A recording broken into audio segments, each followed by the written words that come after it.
Next at 7 o'clock, Timeline with Carol Sikorsky. We'll be looking into Valley schools that specialize in teaching our deaf to function in today's society. At 8, One by One. At 9, Mystery, tonight on Channel 18, KMTF Fresno.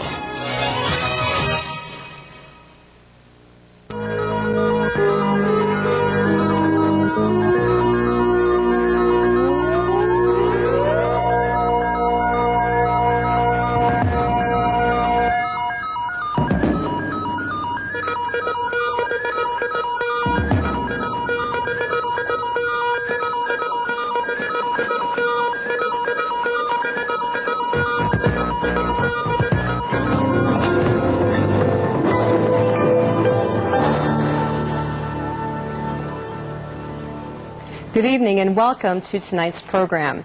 Centuries ago, Aristotle incorrectly declared that deaf people were uneducable and retarded.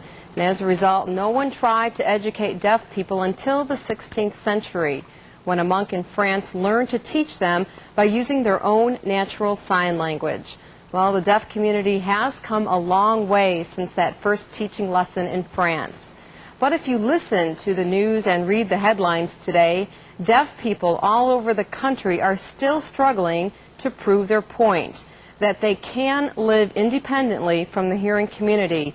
And just because that they may be deaf, that does not mean that they are handicapped.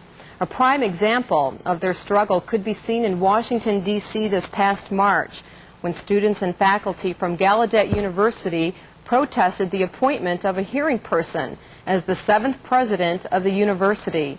In the school's 124-year existence, they had never elected a deaf president. My panel tonight consists of only 2 hearing people. The other 4 guests are deaf. My interpreter for my guest and our viewing audience is Brian Riley. Throughout the show, you'll hear him interpret the comments from the panel. As well, you'll see him sign my questions and answers to our guests. Tonight we'll talk about how a deaf person succeeds in today's competitive world. When does the education of a deaf child begin? And how is it continued through high school and college? Are deaf students getting the best possible education? And how and who is teaching them? Also, what about life after graduation? How does a deaf person interview for a job, let's say? Do employers discriminate, thinking the job can get done more efficiently by someone else? Hopefully, my guests can answer some of these questions, and I would like to introduce them to you now. First to my right is Steve Silverman, and Steve is the board president, the current board president of VACC. And with Steve tonight, if you can see on the floor sleeping, is Obi. He's pretty quiet. That's his hearing dog, and thank you, Steve, for being here with us this evening.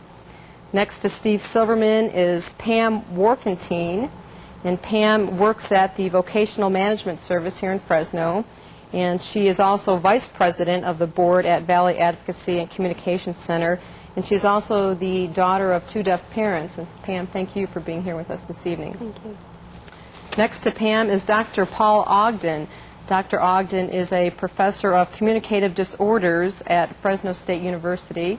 And Dr. Ogden is also the author of a book, one called The Silent Garden, which gives advice to hearing parents of deaf children. We'll be talking a little bit about that with you. Thank you, Dr. Ogden, for being here with us this evening also. Next to Dr. Ogden is Leticia Dominguez. Leticia is going to be a freshman at Gallaudet University this fall in Washington, and she is also a graduate of the California School for the Deaf at Fremont. And Leticia, I want to thank you for joining us this evening. Next to Leticia is Dianne Beauregard. Dianne is program specialist for special ed in the Fresno Unified School District, and she has been with the program for approximately 14 years. And we appreciate you being here with us this evening also. And interpreting, or not interpreting, but signing for Dianne this evening will be Kathy Yoshida, who is sitting behind her there. And Kathy is a staff interpreter at VACC, and thank you, Kathy, for being here. And then finally, on the end is David Eberwein. David is a sophomore, or will be a sophomore, correct, at Fremont High School in the fall. And David has been completely deaf from birth, and both of his parents and his sister are deaf, and we'll be talking a little bit about him about the education he's receiving at Fremont. So to start out tonight's program, I think I would like to direct my first question to Dianne Beauregard. We mentioned in the intro we're talking a lot about education and exactly when education starts for a deaf child. Do we see it in the early years as soon as, 2 or 3, 4 years of age before the child gets into school? Well, as soon as they're diagnosed, really what happens is someone will notice that the child is hearing impaired possibly, and usually they will take them to an audiologist and or ear, nose, and throat specialist, and then to an audiologist and get tested. If they decide that the child is hearing impaired, a lot of times they are referred to the school district for services. Our special classes for hearing impaired start at 18 months old. However, there are services for even younger from birth on if the child should need it. And so it's when you start thinking about sending your child to school as early as 18 months old, you're sending this little baby. And a lot of times the parents choose to come with them for the first few days. It seems like a problem there might be the fact that diagnosing a child at such an early age, sometimes they may take the child to their doctor, and the doctor may not know that the child is deaf and may mistake it for a disability and just say the child is a slow developer. Do you find that as a problem? I think that happens. I think modern technology, we're such a long ways away from years ago in terms of technology and the diagnostic work that's we're able to do today. But you still do hear about the stories, unfortunately, where parents have gone from this person said, I think my child can't hear, or something was wrong, and the doctor says, don't worry. Your child's just slow in developing, they'll learn to talk a little bit later. And so you do see that happening. Although they do have tests now that as infants, right after they're born, they can give a test to see whether or not there is some hearing there or not. Okay. Leticia, I'd like to direct my next question to you. I mentioned when I introduced you that you were deaf from birth, but you told me that both your parents are hearing. Is that correct? That's right. My parents are hearing. Okay, now, tell us a little bit about your situation. Did your parents know right away that you were deaf? Did you get diagnosed right away? Well, I'm from a large family, and one of my oldest brothers, I have 8 sisters and 3 brothers, and the first oldest brother is slightly hard of hearing.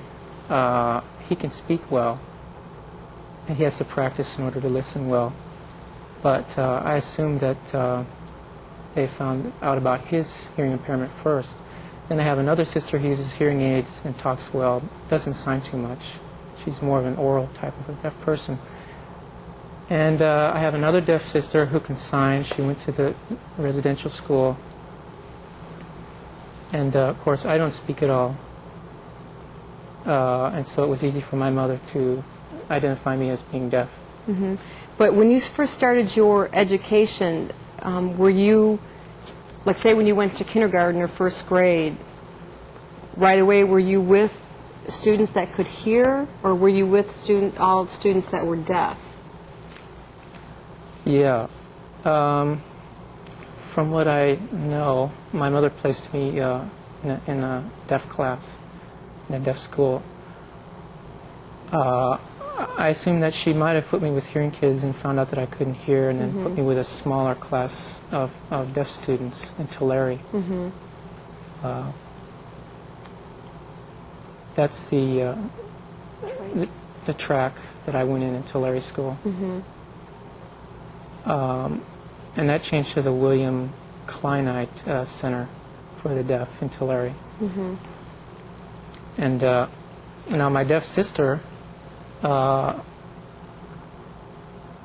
mother at first thought she was hearing and put her in the hearing school, found out she was deaf, so put her into the same deaf school that I went to.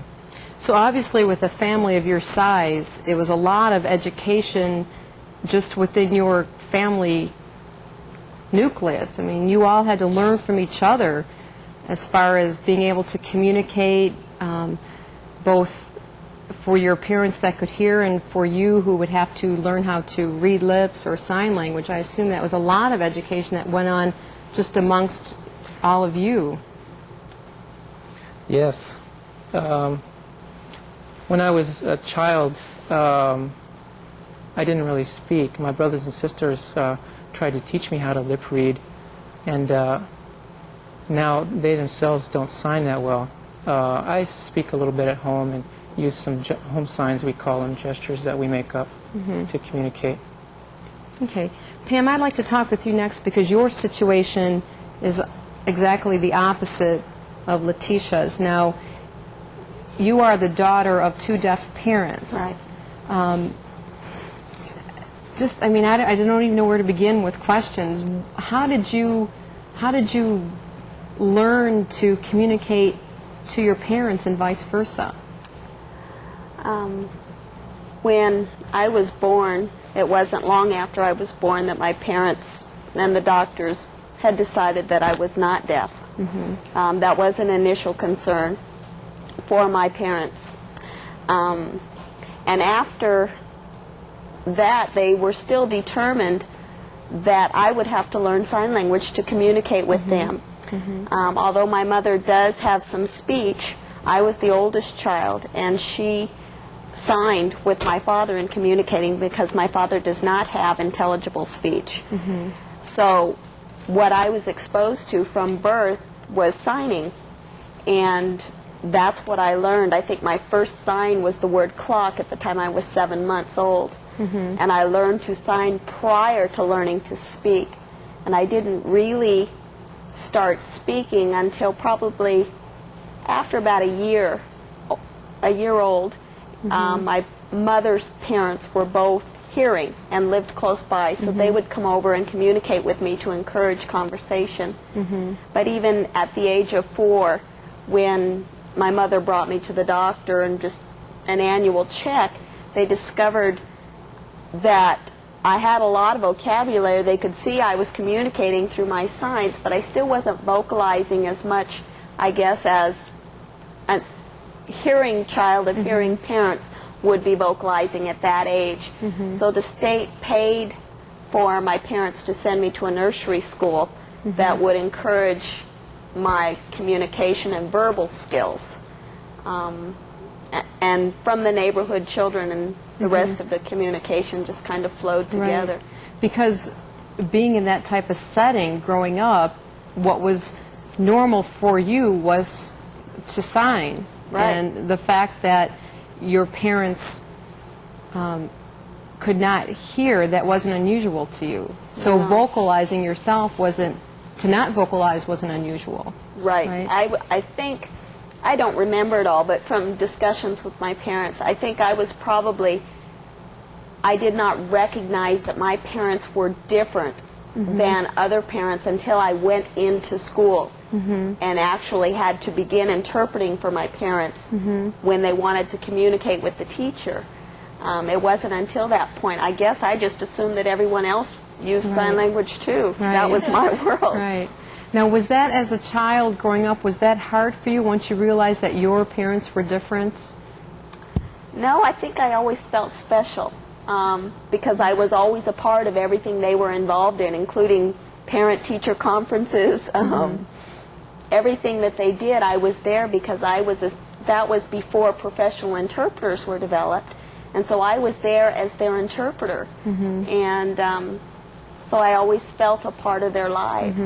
I never felt resentful or like it was a difficult, challenging situation for me. Okay, David, let's talk a little bit about your background first. Now, both of your parents are deaf, and your sister is deaf, and you were born deaf. So from the very beginning, you learned how to communicate with your parents. Tell us a little bit about that. I mean, do you remember first learning to communicate with your parents, and how did you first communicate with them? How did they teach you to communicate within the family? Well, That was my natural mode of communication with my parents. Hearing parents always talk to their hearing baby, right? But deaf parents always sign to their deaf children. And they were always pointing out objects and telling me what the sign was for this sofa and whatnot. And my father took me to the zoo and showed me signs for all of the animals. And we had a good time with that. And they always talked with me. My mother always talked with me, even when it was story time. We would read and sign at the same time and look at the pictures. So it was great communication with my parents. They were always there for me and always talking with me all the time. And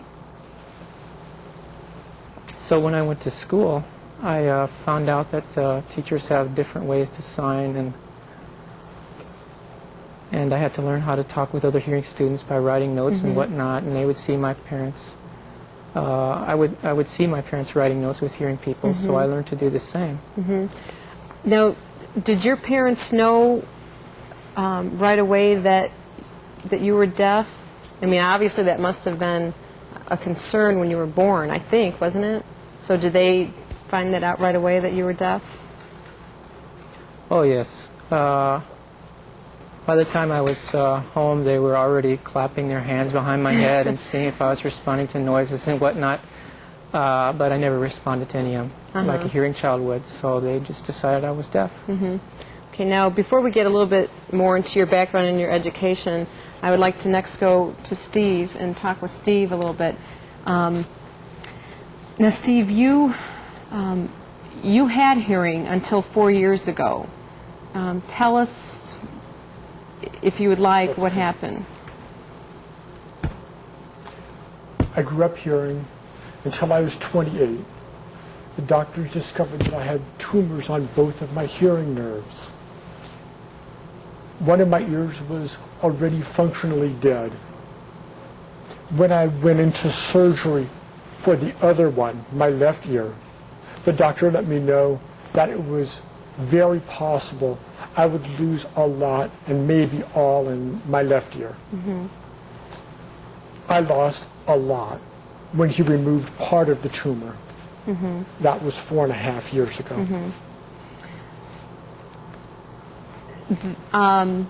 Now your family, that not only for yourself, but for your family, your wife, and do you have children? Yes, I have a wife and 3 children. Okay. Now, what the adjustment? I mean, how did you all adjust to that? Because all of a sudden you're put into a different, I don't want to say culture, I don't know if that's the proper word, but all of a sudden you're in a world that you were never in before. So how did you personally adjust to that, and how did your family learn to adjust to that? It was a hard adjustment. My family suffered, struggled with becoming used to their new daddy and husband, and now succeeded. That whole process took about 1.5 years. I had to leave my job. I was a teacher in elementary school, and the State Department of Voc Rehab paid for me to go back to school and finish my credential for teaching deaf children. That happened. I completed that process last year. My family was very supportive. In fact, my parents are now learning to sign themselves. Now tell us about Obi. I don't know if we can see Obi here. He's kind of snoozing. This is your hearing dog. Now, I think when people usually see a dog with someone, they think of a blind person using a dog, but this is a dog for the hearing. And tell us how, I don't want to say how you use Obi, but if you want to put him in the picture, you can. Obi was... There he is. Come. There. Good boy. He's tired. He was sleeping. Obi was trained at the San Francisco SPCA Hearing Dogs program. I'm his second deaf owner. He came into my life about 8 months ago, and he just recently became 5 years old himself. He helps me if a person knocks at the door. He will run to get me and run back to the door and back and forth. And I know that means to follow him, that a person is there. He also will notify me if the telephone is ringing or if the smoke alarm is going on. And really, he's a big benefit to me. He really helps me know that I'm involved in what's going on in the house, that I don't have to depend on the hearing people in my house. So he probably was helpful for your family, too. They gained a pet, didn't they? That's right. Yeah. He's not really a pet to my family. He gets along with my children and is very tolerant when my 2-year-old does 2-year-old things to him. But really, he belongs to me, and I take care of him. Okay, now, Dr. Ogden, I also know, because Steve told me earlier tonight that you also have a dog, a hearing dog. How long have you had your dog? Well, I've had her 3 years, and I left her at home tonight so she can babysit my wife. Okay, let's talk a little bit about your background. We mentioned that you're a professor at Fresno State, but before that, you received your doctorate in psychology of deafness at the University of Illinois in Champaign.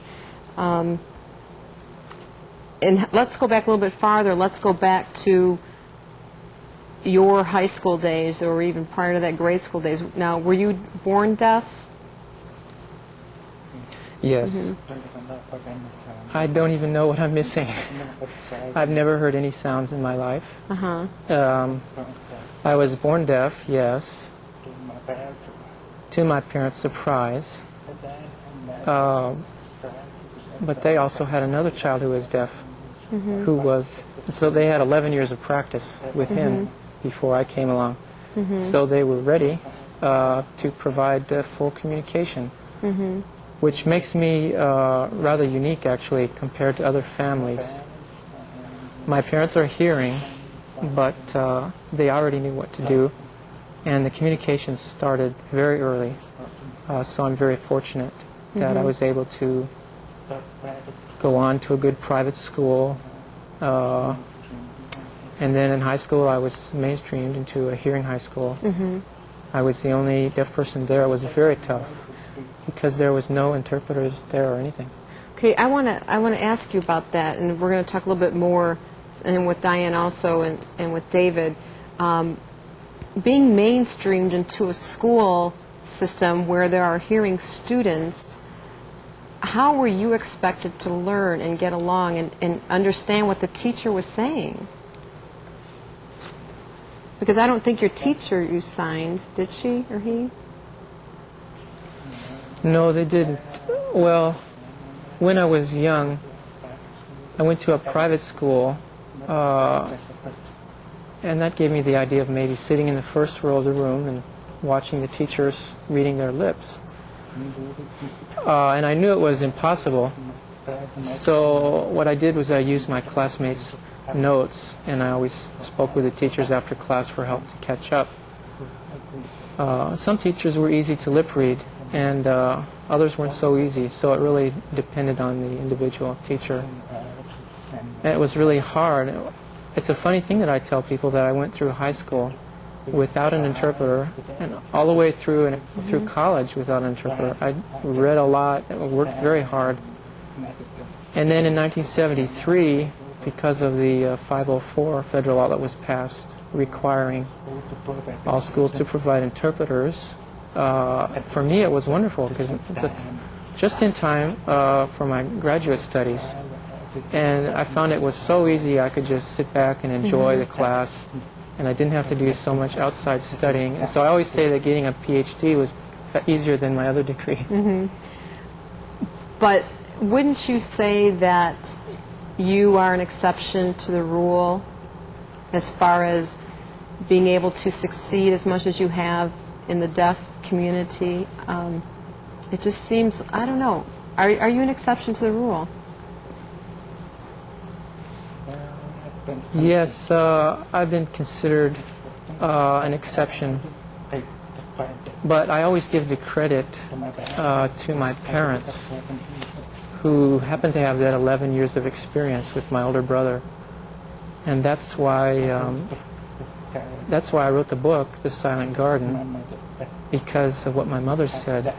If I only had that book, my mother said, I would have done it exactly the right way with the first deaf brother.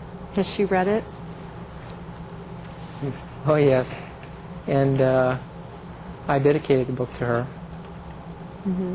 Dedicated it to her, and it was nice for me to be able to do that. And I'd like to say something about David's background, and his situation is also unique because only 10% of parents of deaf children are deaf. So they're deaf people who are already experts, and that makes a big difference. Think about the 90% of the parents of deaf children who are hearing, and they know absolutely nothing about what to do, and all of a sudden a deaf baby comes along, and they go through a lot of emotional things because they have this vision of their child that becomes shattered. They wanted their child to be normal, and so they have to go through some very difficult times for themselves, and usually the child doesn't get the proper foundation, and the child suffers a lot. By the time the deaf child goes to school, the child is far behind in his education and communication, his communication level. That's why David's very fortunate to have deaf parents who knew what to do immediately. That made it very easy. That's a good point, and I want to... Oh, David, did you want to say something? Yes, my parents also had that sort of problem with their hearing parents who weren't ready for them. Their hearing parents had to go through hard times. And so I was very lucky that I didn't have that hard time. Okay. I want to continue on the idea with the parents and the parents' role in all of this. And Dianne, I'd like to address my next question to you. Now, working with deaf students in the school system, you must probably work with the parents. Do you see a lack of education on the part of the parents? Do they need to learn more? Generally speaking, when we first meet the parents, they're just usually discovering at the very youngest ages that their child has a hearing loss. And so a lot of times they're going through the same stages just as if their child had died. They're going through the same grief process. And it's very interesting in working with them because what we need to do is to give them the support, to help to educate them on what they can do and the opportunities that are available for their children, because it's changed so much from years past. There are a lot of doors open. The educational system has changed a great deal. And we started 18 months old giving parent education classes. And so the children only come to school a small portion of their daily activity. And we allot the time for meeting with the parents, working with them, going out to their homes, and we have a set curriculum of things that we try to cover with all the parents. Okay, I want, again, to follow up with the education process, and I would like to go to David and then Leticia next. As far as the education process, David, you, as Dr. Ogden had mentioned, were fortunate because your education started right away because your parents were deaf, so they knew how to teach you right away. Now tell us, you were in the public school systems for a while. Tell us about what you learned in the public school and how, because you were mainstreamed with hearing kids, correct? And how was that for you? Were you comfortable? Did you learn a lot? Explain that to us. Okay. I was also in a total communication program with other deaf kids.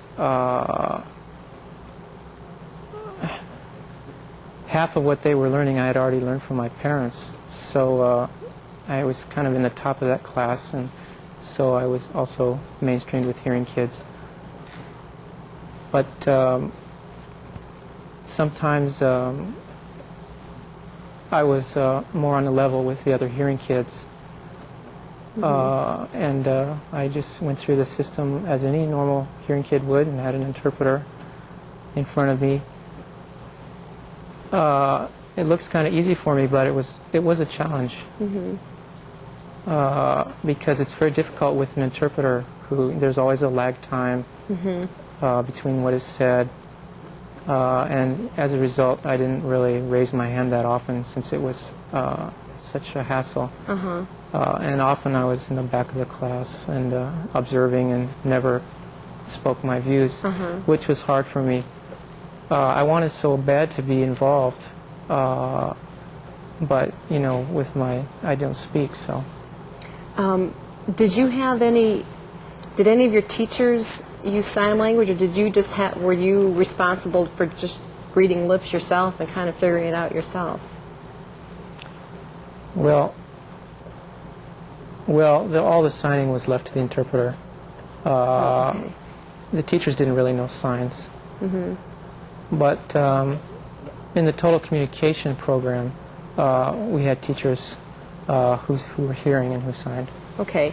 And then before I get to Leticia, Steve, I'd like to ask you about that. I had mentioned earlier, and you had said that right now, you teach 4th, 5th, and 6th grade students who are deaf. Tell us, now who taught these kids before they came to the 4th grade? I mean, what was their schooling from 1st through 3rd grade? Did they have a teacher like you to help them along?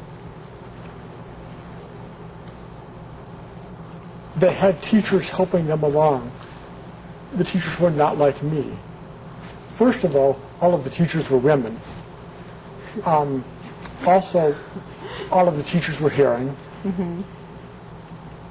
Right now, I'm teaching in the oral program. Fresno Unified School District has really a special thing going on. They have programs for children that are growing up oral, like Dr. Ogden. Okay, when you say oral program, I don't know if I understand what you're saying, as far as oral and total communications. I mean, the students are taught with a system called cued speech, which is meant to show them clearly what English is happening on the mouth, so that they can understand the English. Also, the hope is that they will grow up to vocalize and to speech read. I work with those students, and I think it's good for them to have a hearing impaired model. They know that I grew up hearing, but I've had parents come up to me in the past and ask me questions about what it feels like to be deaf in a way that shows that they understand there's some profound differences. Now, Dr. Ogden, to follow up on what Steve said as far as teaching the children at this young age to learn to vocalize. Now, you had said that you were born deaf, so you never heard a word before, but you do have some vocalization. Do you feel that that's important, that children learn to vocalize? Well, that question is very controversial in the field of deafness. I would have to say that many deaf children don't benefit fully from the pure oral program. You have to evaluate each deaf child, because some can speak and some can't. And it's really difficult sometimes. In the past 100 years, teachers of the deaf have tended to make all deaf students learn how to speak and sacrifice their education in the regular school subjects. Just forget everything and go with speech first. That was very common in the past, but now things have changed so much in the past 10 or 15 years, and it's very different. The teachers tend to decide which child should have more speech training than other children. So it all depends on the child. And I think a lot of big changes have been made in the past 10 years, which have been a big challenge for Dianne, who's the program specialist trying to provide the best education for every child in the whole school system. Because some are being mainstreamed, and that costs a certain amount of money, and there's budget limitations. Other children prefer to stay with the other deaf children in classes, so it's complicated. So like we said in the beginning, there are still a lot of struggles that we're trying to overcome in the deaf community. And I mentioned one of them was the protest at Gallaudet University this fall. And before I go to Leticia with my next question, we have a film clip that we'd like to show our viewing audience to tell you a little bit about what this protest was all about and how it happened. And let's take a look at that right now.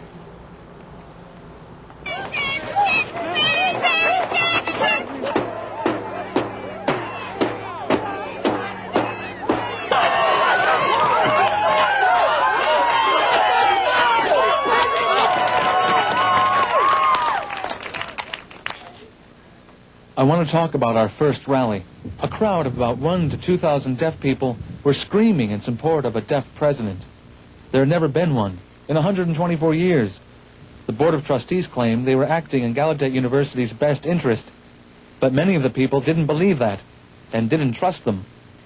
I had been feeling positive, and I was unprepared for the worst because I thought the board would act in the best interest of Gallaudet University. Then on Sunday, the moment drew nearer. At about 7:15 or 7:30, the members of the Board of Trustees made their announcement. It was like we'd been punched right in the face. We couldn't believe that Zinsser had been chosen as our 7th hearing president. It couldn't be true. Our spirits sank. Obviously, they didn't understand how we felt. But then we started really getting angry. We picked Dr. Elizabeth Ann Zinsser as the 7th president of Gallaudet. Was because she is a very talented educator.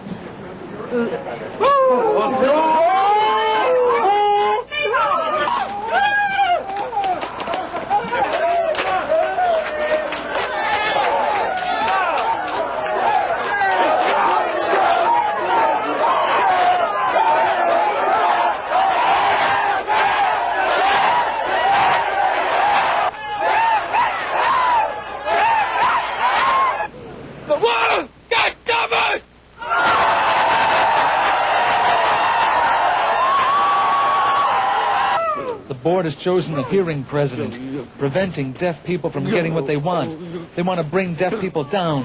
When deaf people prepare to succeed, hearing people bring them down.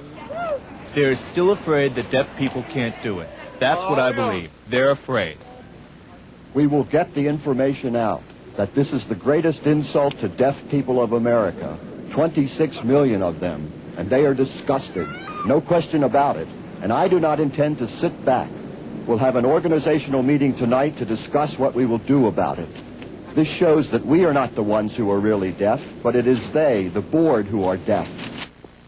Okay, now Leticia, a lot of emotions that we felt just by watching that 3-minute clip there, and you were there. Tell us how you felt when that appointment was made, the hearing president was selected. How were you? Obviously, we can see how the students were feeling, but you personally? Well, at first, when they made the announcement that the president chosen was hearing, I was just kind of, dumbfounded. Why is everyone complaining about that? And then I kept asking my friends, and it finally hit me what the point of it was. And then the rally started. And then, I was really excited about trying to get a deaf president, and I became very involved in the struggle. Did your student body think that they would really be able, they got all of their demands. Their demands were that a deaf president be elected, the president that was new in office, that she resign, also that Spillman resign, and also that none of the students were arrested. Now, did the student body feel that they would get all of those, or were you all surprised when it finally happened and all your demands were met?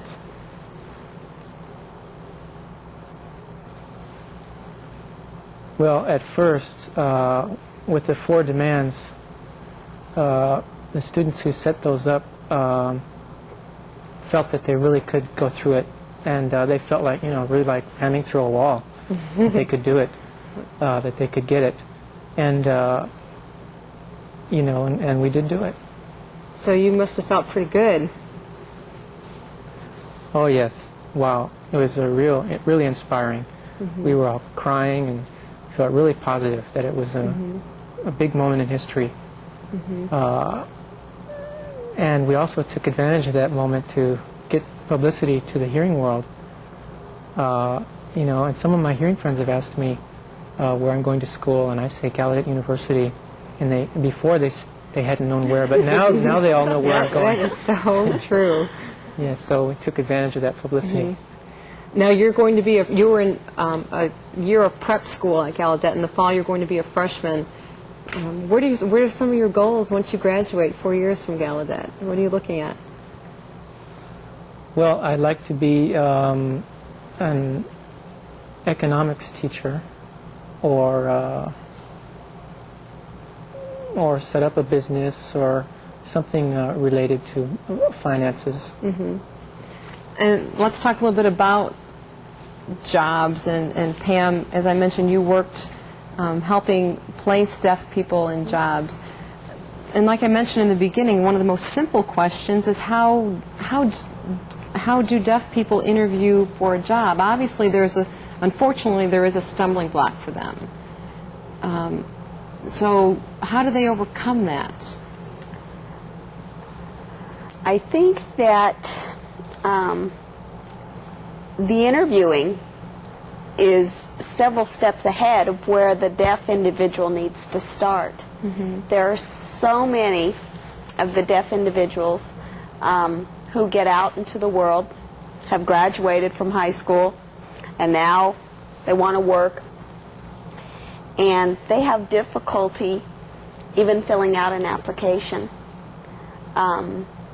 So there's a lot of programs, things going on now in the high school programs here, in other service agencies such as VACC, California Association for the Physically Handicapped, that are trying to give deaf individuals those basic skills first, getting through an application process.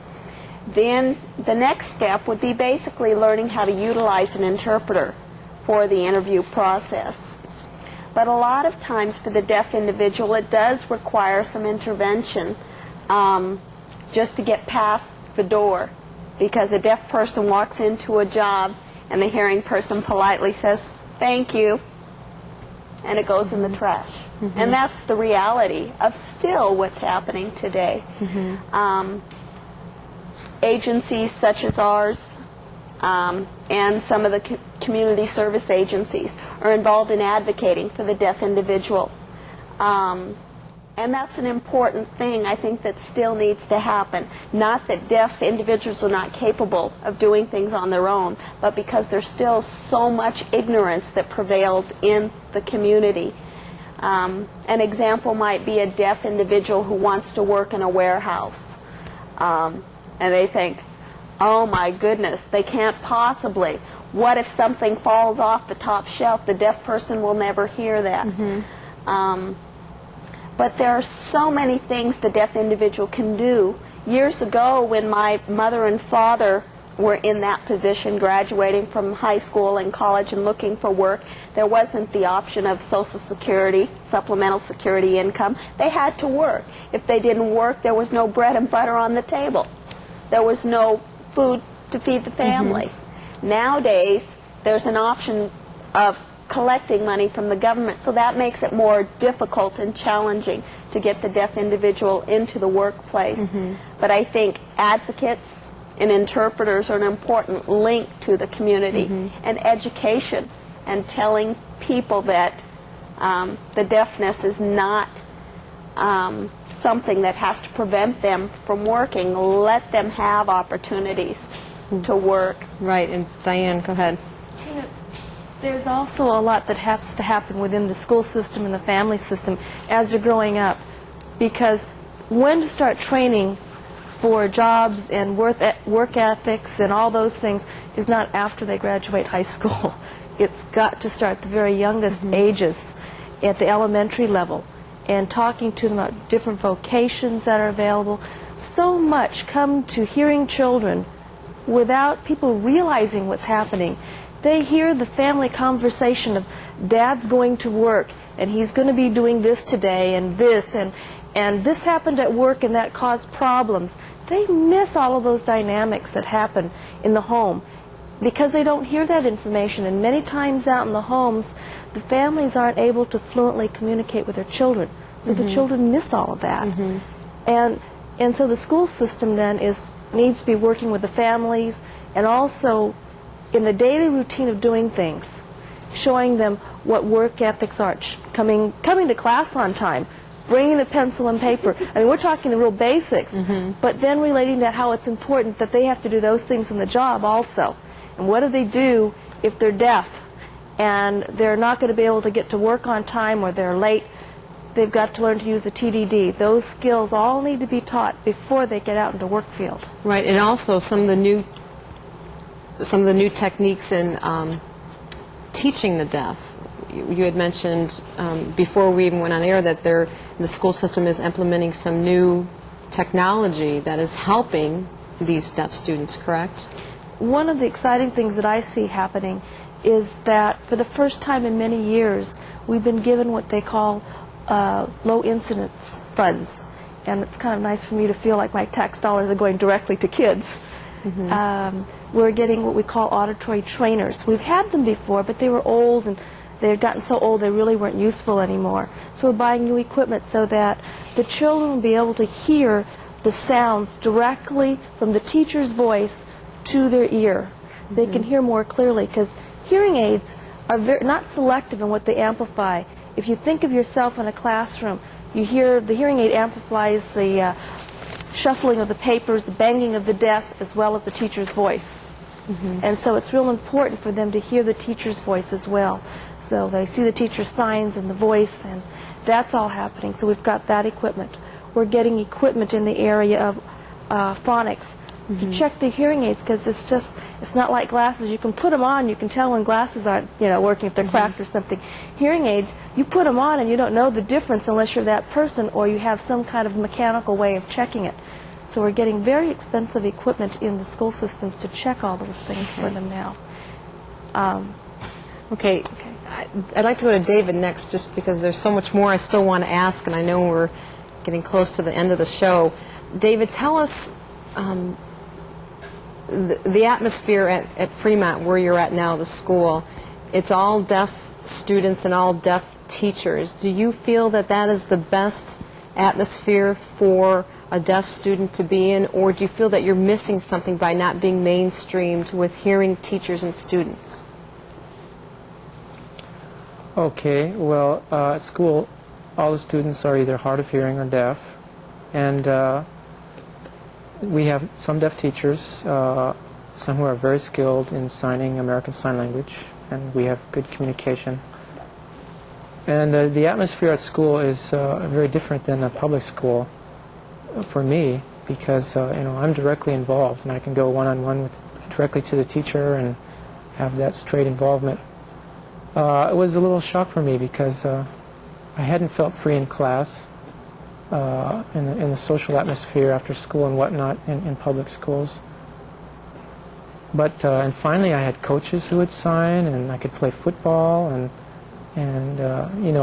at public schools you can't bring an interpreter to football practice. but there's no problem in Fremont. I don't feel like I'm missing out in the hearing world, because I am being mainstreamed into one English class right now with other hearing kids at a school nearby. So I get a taste of that too. Okay, Dr. Ogden, what is your viewpoint on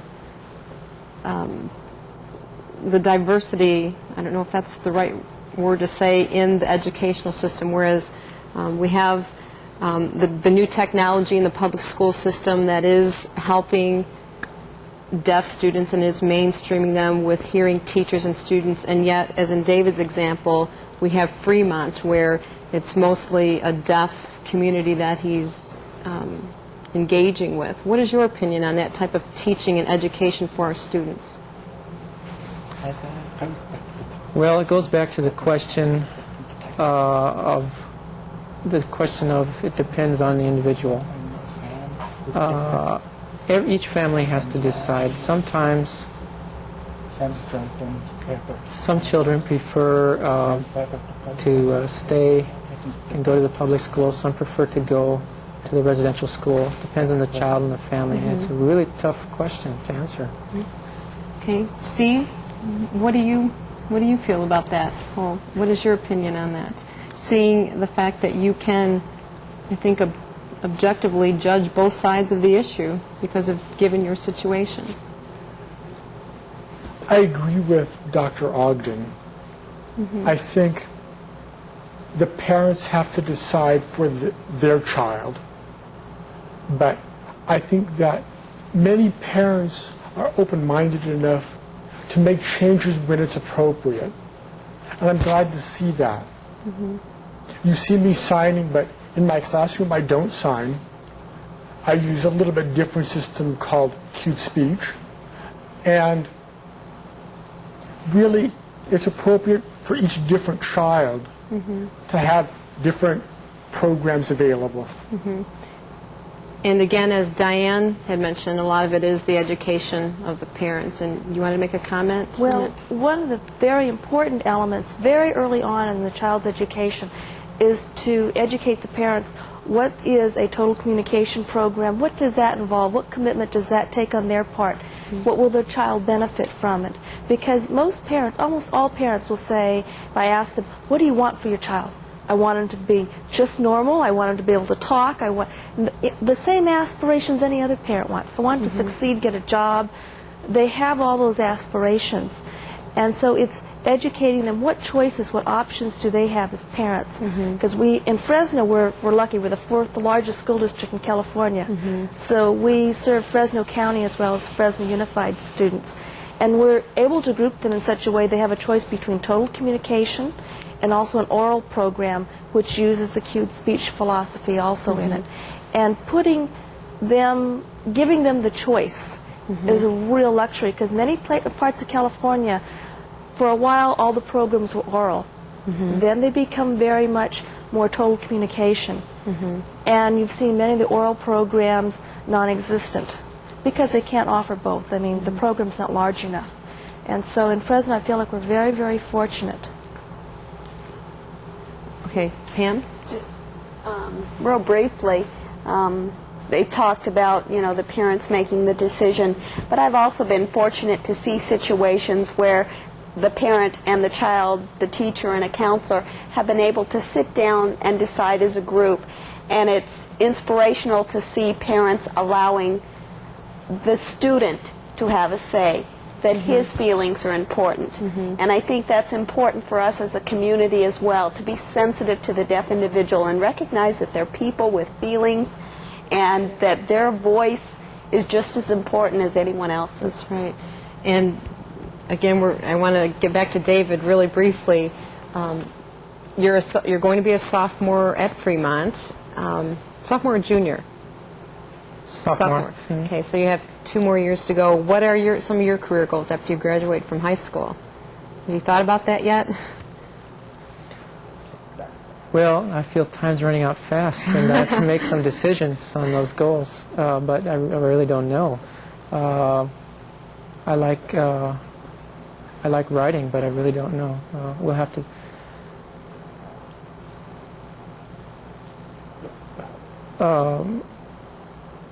I'd like to be a big role model in the deaf community, for one. Are you looking at Gallaudet University?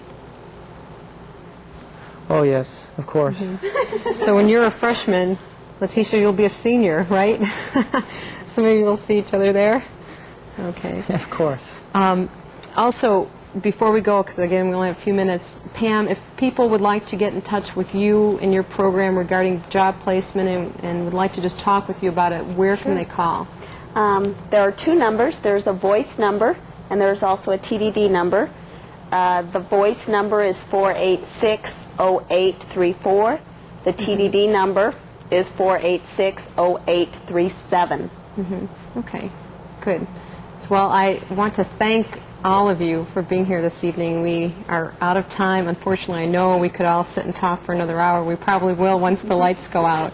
And Steve, we want to thank Obi. I think Obi slept through the whole show.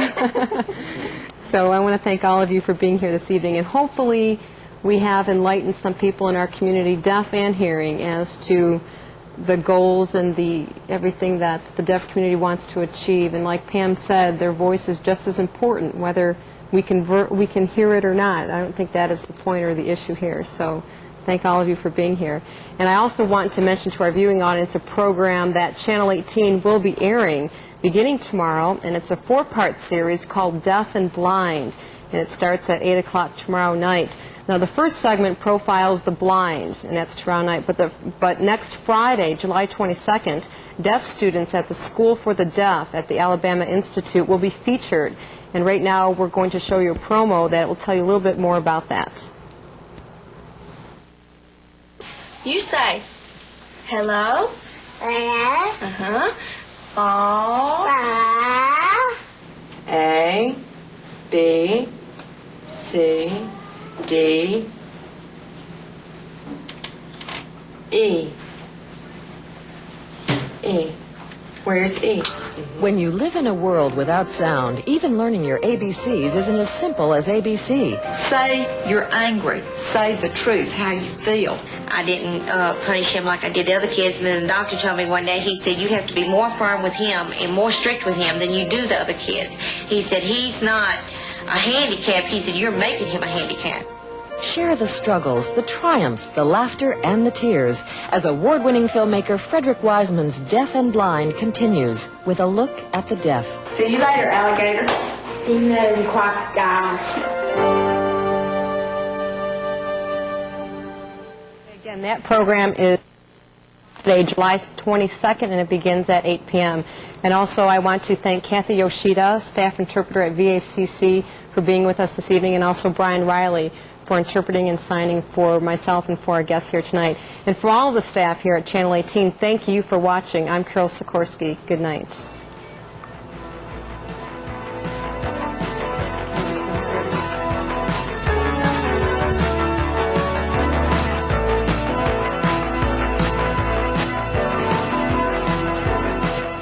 Stay tuned to Channel 18. One by One is next at 8 o'clock.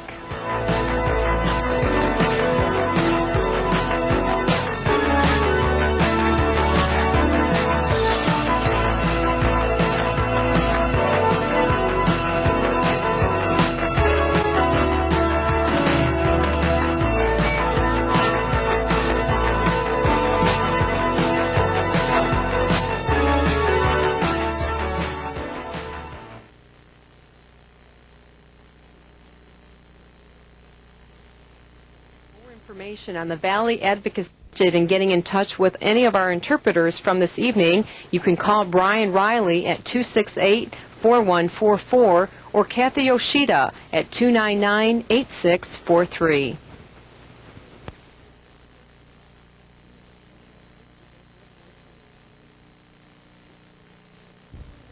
We did it last summer. We can do it again.